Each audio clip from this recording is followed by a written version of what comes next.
La lyre dans les bois. Petit prologue pour une symphonie comique. Le musicien, fils des dieux, est maître absolu de notre âme. Et dans le finir adieu, il l'emporte en son vol de flamme. Il est le maître, il est le roi. Sans fusil ni canon de cuivre, sans bataille pâle d'effroi. Dès qu'il ordonne, il faut le suivre.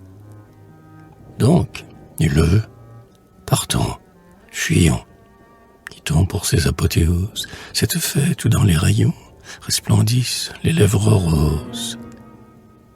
Cette fête aux aspects charmants où parmi les flammes fleuries brillent les éblouissements des femmes et des pierreries. Il va, le chanteur inspiré. Suivons-le d'un vol énergique au loin, sous le ciel azuré, dans la grande forêt magique. Au bois où se mêlent encore, sous les ombres silencieuses, le divin rire aux notes d'or et les larmes délicieuses. Du sein des antres profonds, les oiseaux donnent la réplique à des virtuoses bouffons, jouant un air mélancolique. Là, comme un seigneur espagnol, tandis que Vénus étincelle, le mélodieux rossignol se plaint d'amour à la crécelle. Puis, dans un triste adagio, la trompette gémit et pleure sur notre époque d'agio, que jamais un rêve n'effleure. Caille, coco, dans le verger, tous ces vertus bat des ailes, et celle qui, d'un pied léger, bondit sur les herbes nouvelles, la danse, vole du tambour, brisant le lien qui la sangle, bondit, haletante d'amour, et s'envole avec le triangle.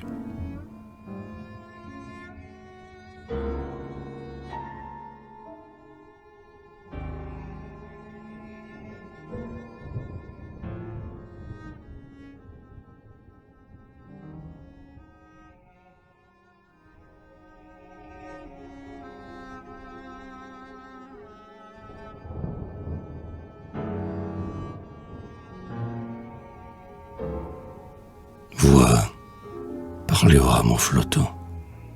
Musique, enchante la ravine. Tenez, mesdames, de tout temps, ce fut de même, j'imagine. Sur l'herbe et dans les noirs ravins, et parmi la feuille obscure, un échange de chants divins entre la lyre et la nature.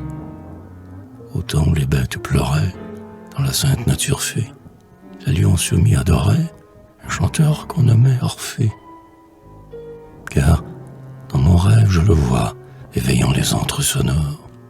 Il avait dans sa grande voix l'éblouissement des aurores, la profondeur des cieux, le son qui monte des sphères sacrées, l'horreur des bois et le frisson des étoiles énamourées. À l'opéra, l'on eût sifflé, mais les panthères et la lys, n'ayant pas sur elles de clé, n'y cherchaient pas tant de malice. Et les tigres dans les déserts dédaignaient la façon banale de bâiller à tous les beaux airs, n'ayant pas de loge infernale. Dans l'ombre des rochers épars, ou groupés sous un noir mélèze, les oncets, les léopards, tout bonnement se pommédaisent. En ces temps naïfs, aucun d'eux n'avait peur de paraître bête, et de leur bon mufle hideux, ils léchaient les pieds du poète.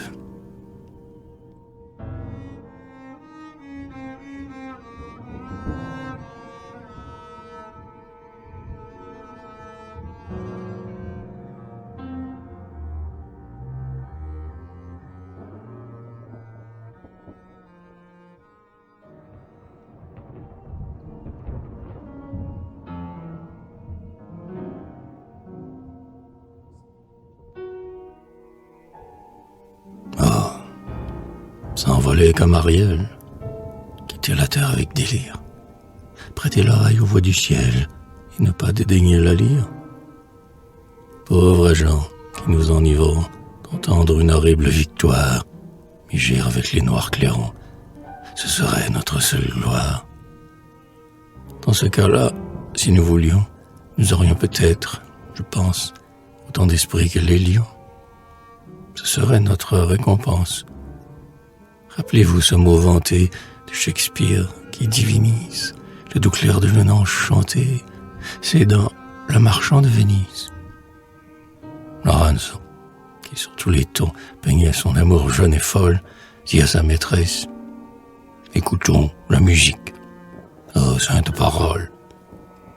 Et voici que les deux amants écoutent dans la nuit sans voile les purs concerts des instruments se mêler au chant des étoiles.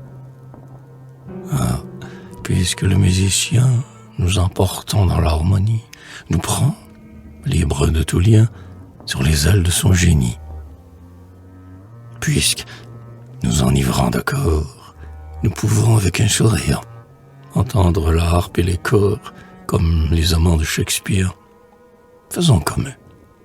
Envolons-nous au-delà du monde physique et, comme dit en mots si doux le maître, écoutons la musique.